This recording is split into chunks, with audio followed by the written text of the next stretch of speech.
Can you hear me? No, still not yet. Hello. Well, I'll start anyway. Um, it's so great to hear from God, isn't it? I think it's so important to understand and realize the urgency, God's call, whatever that looks like. But also to remember the other words that we heard. God is so gentle. Like, isn't He just so gentle? Like, He's not a God who bulldozes His way into our lives. He knocks patiently on the door, maybe for years. But yeah, He's just so gentle. And like, how delicate do you need to be to unwrap a toy from a kitten's neck? Like, so gentle. It's amazing. Not quite sure how that ties into what I'm going to bring today, but we'll wait and see. Yeah, for those of you who don't know me, as I'm standing here seeing a lot of faces I don't recognise, it's great to see you. For those of you who don't know me, my name's Jake. I've been a member of Ascot Life Church for probably 5 or 6 years. This morning I'm going to be helping us continue through our series in Proverbs, looking at wisdom for life. This week we're going to be focusing specifically on wisdom for work. And I must admit, when I was preparing this talk, I had a very narrow view of what I considered work. So when I say work, probably what I think and what many of you think is, a job you get paid to do. But I think this is just a fragment of what our work, what work consists of in our life. There's sure maybe our office 9 to 5 job, but what about childcare? It's quite a lot of work. There's cooking in the evening. It's quite a lot of work. Doing the food shop. Maybe we're at school, university. After all that, weekend full of DIY, housework. Serving on a Sunday can be quite a lot of work. So when we consider a topic that is as broad and as time-consuming as work can be, I think it's really important that we kind of understand what is the right wisdom for us. And I'm sure we all have kind of a vague idea of the sort of attitude or wisdom that we ought to have towards work. We should try as hard as we can. We should work hard. We should try to avoid complaining about the work we do. We should respect and kind of treat the people we work with as we would like to be treated. But I think knowing these things and actually applying them can be two very, very different beasts. Isn't that what wisdom really is? It's not just knowing certain things, but being able to apply them to real life situations. I was thinking of a saying of our time. Knowledge is knowing a tomato is a fruit, but wisdom is knowing not to put it in a fruit salad. Pretty pertinent. And I've always had kind of an interest, sounds a bit weird, but an interest in like little phrases and sayings like these. So I've just come up with a few examples that I found interesting and I quite like the sound of. So the first one, too many cooks spoil the broth. Has anybody heard this before? Yeah, this isn't one that's just reserved for chefs, but it is a saying that simply means, if you've got a lot of people focusing on a simple task, it can easily get overcrowded and the end result can potentially be ruined. Or what about another one? See which one I'll put next. Fortune favours the bold. If you take risks in life, chances are you're going to be rewarded for it. Sounds pretty good. Or what about this one? Absence makes the heart grow fonder. The more time you spend away from something, the more you grow an appreciation for it. Or what about this one? This one's probably quite significant for us today. If you do what you love, you will never work a day in your life. Oh, sounds pretty good. I like the sound of that. But I think the thing is that there is so much wisdom from so many different places that so much of it ends up in contradiction with one another. So for each of these sayings, there's one that means the complete opposite. So too many cooks spoil the broth. On one hand, seems pretty good. But on the other hand, many hands make light work. So the more people you have, the quicker you get the job done. Or what about this one? Only fools go where angels fear to tread. Fortune may favour the bold, but only an idiot would go where an angel would fear to tread. And on the one hand, absence makes the heart grow fonder may seem wise words, but then again, out of sight is out of mind. And it sounds good living your life with the philosophy of if you do what you love, you'll never work a day in your life. But then again, if you turn a hobby into a job, you'll end up hating it. See, my point is that there is so much wisdom, and some of it can be a bit quirky and a bit bizarre, but it also can be really contradictory So it's difficult to discern what wisdom is for us. What wisdom do we choose to apply, and in which situations do we apply it? So when it comes to a topic that is as broad and as important and as time-consuming as work can be, I think it's really important we kind of know what wisdom we need to apply and how to apply it. And over this series, and in fact the last series in 1 Corinthians, we've seen lots of wisdom about loads of different things. And the Bible, in fact, tells us that there are two kinds of wisdom. There is, on the one hand, godly wisdom, that if we follow, the Bible tells us will lead to flourishing in all kinds of aspects of life. But on the other hand, if we follow the wrong kind of wisdom, what the Bible refers to as worldly wisdom, this will lead us in the complete opposite direction. Even though it can look like it leads to flourishing, it can in fact lead us down the wrong path. So how do we discern what is the right kind of wisdom, and how do we apply it?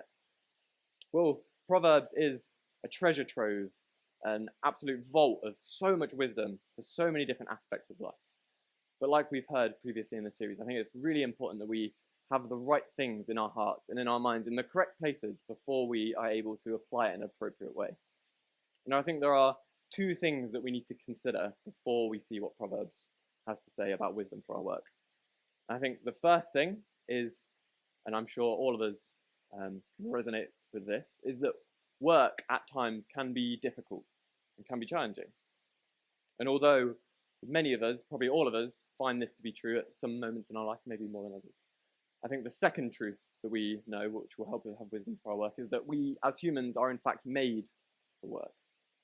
And I think knowing these two things, firstly, the reality of work is difficult, but knowing that we are in fact made for work, I think knowing these two things and having these in the correct places will lead us to having wisdom in our workplace. And now you may be thinking, made for work? When I have to wake up at 6 a.m. to get into work for an early morning meeting, or after a week of looking after the kids, doing housework, cooking, doing the food shop, and you're faced with a weekend ferrying them around to various sporting events or doing DIY, you may think, like I often do, I don't think I'm made for work. I think I'm more made for having a 3-hour nap on a Saturday afternoon, which is definitely what I'm made for. And I want to start by acknowledging that for many of us, work can be incredibly difficult. It can be challenging. Maybe it's time-consuming. Maybe it's filled with difficult co-workers.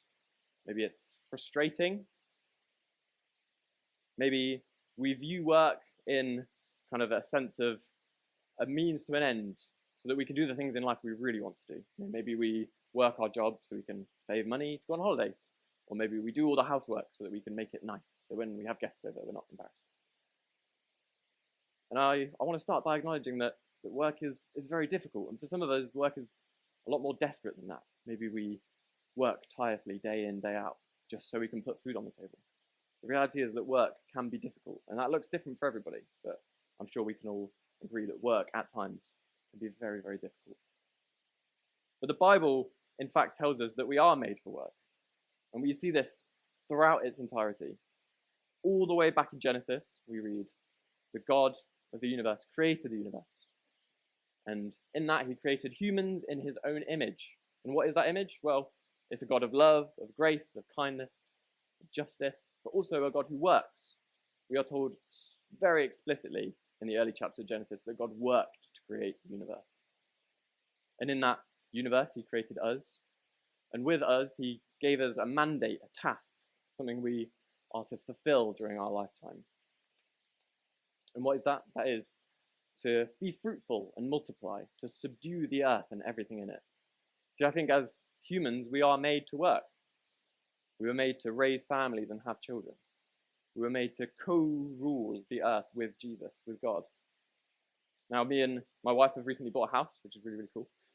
We also, with that house, have a garden, which is very, very unruly. It's very overgrown, needs a lot of work.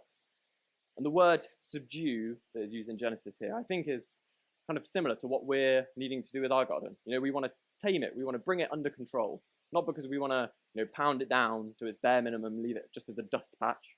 We want to bring it. We want to make it flourishing in all its aspects. I think that's the word we see here in Genesis. It's not, we don't want to subdue it, we don't want to bring it into submission so we can dominate and control creation. We want to bring it to the full flourishing that it has. I think we see this throughout the entirety of the Bible as well. We see different people all doing different jobs, working. We see leaders raised up to lead Israel. We see fathers and mothers raising families and children.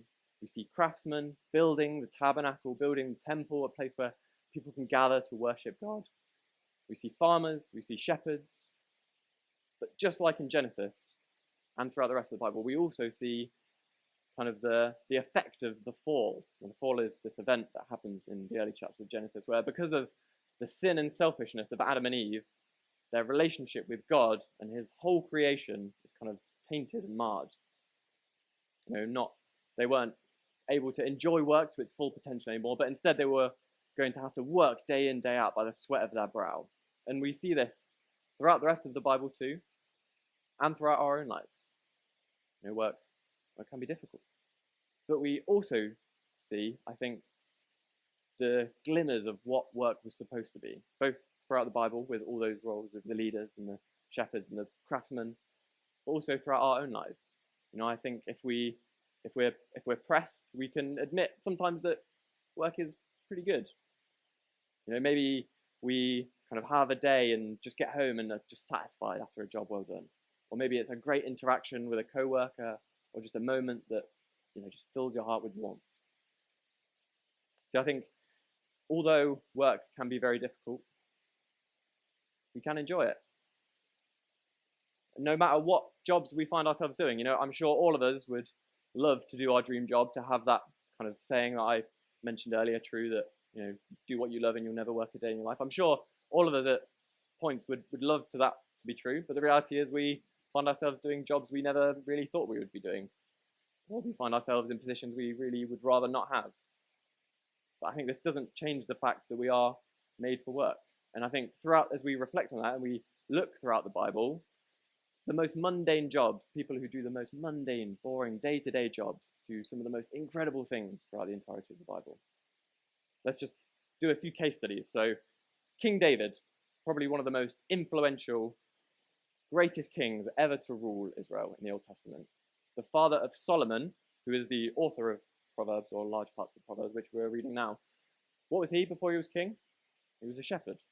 This is a job for social outcasts. He literally spent his days roaming around mountains, looking after sheep, fighting off bears, that sort of stuff. But what about Moses? He had the same job. He was a prince, an ex-prince of one of the most powerful nations ever to rule on earth. And after being exiled, he was a shepherd. But he didn't even work for himself. He worked for his father-in-law. Can you imagine? Or what about Noah? I mean, this is a man who literally saved the entire human race by building an ark. What was he before that? A farmer. Or what about in the New Testament? The disciples. These are the pioneers of the early church, most influential theologians, authors of sections of the Bible. They were made up of tax collectors and fishermen. What about their fearless leader, Jesus? Surely he was like a politician or a king or a philosopher or something. No, he was a carpenter, a handyman. I think it's really easy for us to forget that although Jesus spent 3 years in his earthly ministry, he probably spent about 5 times that amount working in a simple day-to-day job as a carpenter. I think it's really easy for us to forget this, and I think it must be significant. I mean, surely it is. Surely he didn't just do that as a time killer until he reached the age of about 30 when he could finally start his ministry. I mean, it's significant enough because at one point in the Gospel of Matthew, he goes back to his hometown, and a man comes up to him and says, "Who is this man who has such wisdom? Isn't this Joseph's son, the carpenter?" He isn't recognized by his role as a rabbi or a teacher, but by his previous occupation. And I think as we think about this and reflect on this, I think it's clear to see how these roles prepared these people for the calling that God had for them. Like we just heard from Jonathan. God has a calling for all of us. I think it's clear to see how these roles prepare these people. Let's think of Moses and David again. How they spent so many years tending, looking after, guiding a flock, protecting them from enemies, from bears and lions. How that then prepared them as they ruled and led an entire nation through some of their darkest moments in history, protecting them from enemies. Or Noah, as he was a farmer, learned how to tend, plant, care, nurture a garden, was then called to do the exact same thing, but for an entire nation. I think it's clear to see as we kind of think about what Jesus had to say about the disciples, that one day they were going to be not fishermen, but fishers of men. And Jesus, as he spent years working with his hands, honing his craft, emulating what the previous kind of his ancestors did in the Old Testament, building the tabernacle, building the temple with his hands. But one day he says that he's not going to build another temple made of human hands, but one far, far greater. One where not only the people of Israel will be welcome to worship, but a place where everybody is welcome to worship. I wonder if we think about the job we're in now, and if we think about kind of what is God teaching us through our work, I think it will give us motivation. I think it will give us inspiration to kind of knuckle down and kind of deal with where we are right now, because who knows what God is preparing us for with the work we're doing now? Who knows what kind of calling we're going to have into the future, what calling we're called to step into now, and what skills and abilities we're learning now as we work where we are, what that will be used for in our life to come, but also the one after. So I hope we're all beginning to kind of see glimpses, and I don't expect everyone to jump out their chair and admit that they're made for the exact work they find themselves in, but I hope we're beginning to see work through the biblical lens of kind of this idea that we are made for work, even though it can be difficult. And I think once we begin to understand that, and I don't think we ever will fully understand it in this lifetime, but once we begin to understand and kind of are able to see work through the biblical lens, I think that will enable us to have wisdom in our work, wherever that is, whether that's our office job or childcare or many, many other things. And I think Proverbs and the rest of the Bible will teach us two main things about having wisdom for our work. I think the first thing it will teach us is how to have wisdom for the work itself. And I think it'll also teach us how to have wisdom for the people we work with too. So let's look at that first one. I'm going to jump into Proverbs. I will be popping around a little bit, so feel free to try and keep up. But if not, the words will appear on screen behind me. So firstly, I'm going to read from Proverbs chapter 12, verses 11. Those who work hard in their land will have abundant food, but those who chase fantasies will have no sense. A few verses later, diligent hands will rule, but laziness ends in forced labor. A few chapters later, in chapter 19, verse 24, we read, a sluggard buries his hand in the dish. He will not even bring it back to his own mouth. And then in the following chapter, in verse 4, we read, sluggards do not plough in season, so at harvest time they find nothing. Now, I think one way in which we can read these passages is in a conditional sense. You know, if we work hard, we're going to be blessed. If we don't, we won't. Simple. And I think if we view it in this way, I think to some extent it can be helpful. You know, it can motivate us. I think the Bible clearly separates workers into two categories. We've got the hard worker and we've got the sluggard. And if we view it in this way, it can be useful. You know, who in all honesty wants to be known in their work as a sluggard? You know, someone who drags their heels, who's constantly complaining, arguing with co-workers. I mean, even work that benefits themselves. In that last one I read, we read, the sluggard plunges his hand or buries his hand into the dish and he won't even bring it back to his own mouth. Who could imagine being so lazy that you put your fork in your dinner and you can't even be bothered to bring it back to your mouth? I mean, who wants to be known as a sluggard, that lazy? But I think if we view these proverbs in this sense, I think we're missing so much. I think we're missing completely even the point the Bible is trying to make, Proverbs is trying to make. And I think a few other proverbs will help illuminate what the Bible is trying to teach us about wisdom for our work. In Proverbs chapter 16, verses 3, we read a passage probably we're all quite familiar with. Commit to the Lord whatever you do, and he will establish your plans. Now, I think this is getting closer to kind of a clearer picture of what work was supposed to be, but I think it can still be a bit hazy. So I think a place that's really, really clear, and I'm sure the person who wrote the letter to the Colossians, Paul, had this verse in Proverbs in mind. I wouldn't be surprised if he had that in mind as he was writing the letter to the Colossians. And in verse 3, Colossians, chapter 3, verse 23, we read this. Whatever you do, work at it with all your heart, working for the Lord, not for human masters, since you know that you will receive an inheritance from the Lord as your reward. It is the Lord Christ you are serving. Now, I think this is a lot clearer, but if we're not careful, we can too read this in a conditional sense, that if we work hard in whatever we do, we're going to be blessed. We're going to have our reward from Jesus. But if we look closer, we will in fact see that it says the complete opposite to that. Let me read it again, but just a little bit slower. So, whatever you do, work at it with all your heart, as if working for the Lord, not for human masters. It seems simple enough, but this is the key bit. Since, quite a small word, maybe insignificant, but it completely changes the meaning of the next part. So if it said, work with all your heart, as if working for the Lord, because if you do, you will receive an inheritance. It doesn't say that. The word since means whatever he's about to say is already true. So work as if you are working for the Lord, not for human masters, since you know that you will receive an inheritance. See, we will receive an inheritance because we know Jesus. It's for that reason that we get to work with all our hearts as if working for the Lord. I think if we understand this, this changes everything completely. I think this verse first stuck out to me when I was a student back at university a few years ago.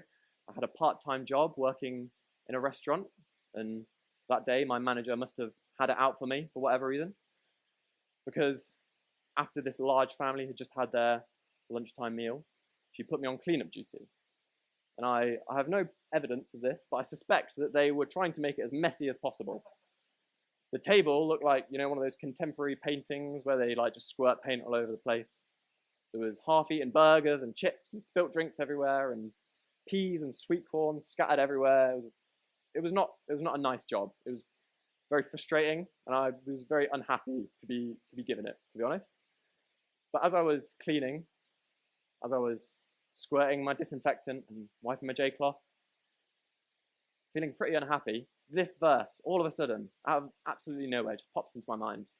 And as it did, my frustration turned to joy, and my frowny face turned into a happy face. I realized that I wasn't working for my manager's approval. I wasn't working to get in a good book so I could do the fun jobs. I wasn't even working for my own paycheck, although that was a nice bonus. But instead, I was able, in the most mundane job, to work as if working for the Lord. Not to serve my manager, but to serve God. I think that's an amazing revelation. And it can seem bizarre, but I think if we understand this, I think it will completely change the way we view work.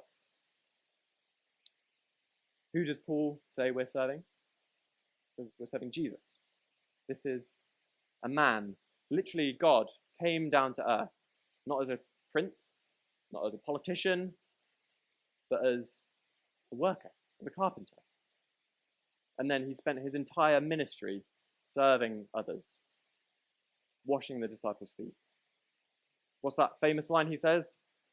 I have come not to be served, but to serve. This is the man we're serving. This is why we work hard. We don't work hard so we can have a chip that we can cash in. We work hard because he worked hard, because he did the ultimate work by going to the cross, by dying so that we may have restoration in our relationship with him and all of his creation, including work.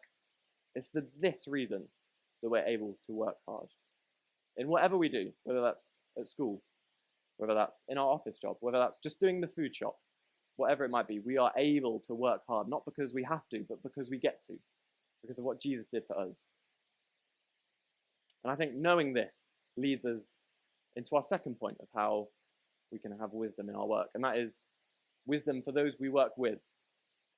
Now, if it is true what I'm saying, if all of us work in some capacity, that means we all have people we work with, whether that's our colleagues in our office, whether that's our spouse who we're raising our children with, whether that's even just the people we meet down at the supermarket who are also doing their food shop at the same time as us.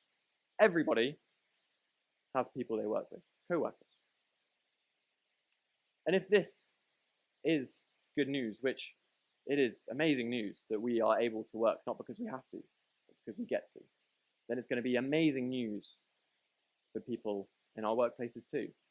So I don't think it's just on a Sunday that people get to hear the gospel. We don't have to invite our friends to share the gospel. We don't have to invite our friends to church. We, as workers, get to take it with us to the front lines. Me and Joe were saying that earlier as we were kind of discussing before the meeting started. We are the frontline troops for spreading the gospel in whatever way that looks like, in whatever workplace we are. I think it could be so important for us to kind of understand this truth. And when we work as if working for the Lord, when we work really, really hard, it will look different to those around us in our workplaces. You know, we won't complain like everybody else. We won't slack off. We won't sneak away to grab like a cheeky 5-minute break. You know, we will work hard as if working for the Lord. And people will notice that and they will ask, why aren't you complaining about our manager like we do? Or why aren't you frustrated that after a long day of work you have to go home and do the cooking?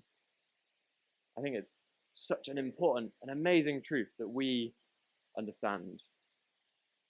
And we are able to take that into our workplaces, wherever that is. A little challenge for us.